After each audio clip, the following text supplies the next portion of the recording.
The lake house was always my parents' favorite place, mostly because it was the perfect stage for my brother, Jackson, to perform. For 15 years, I was the reliable daughter, the one who handled the taxes, the roof repairs, and the grocery runs, while Jackson was the visionary, which is just a fancy way of saying he was chronically unemployed and living on my parents' dime.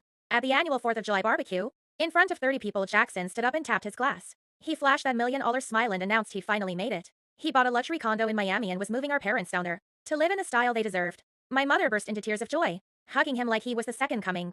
My father looked at me with this cold, pitying stare and said, "It's a shame you never had his ambition. Maya, you've always been so content with being average." The crowd went quiet, its tongue. But then my Aunt Sarah, the woman who actually owns the lake house, stood up. She didn't look happy. She looked bored. She took a slow sip of her iced tea, looked at Jackson, and said, "That's funny. Jackson, because the bank called me this morning. Seems the credit card you've been using for those business dinners is actually a Subacouts on my estate. And I just reported it for fraud."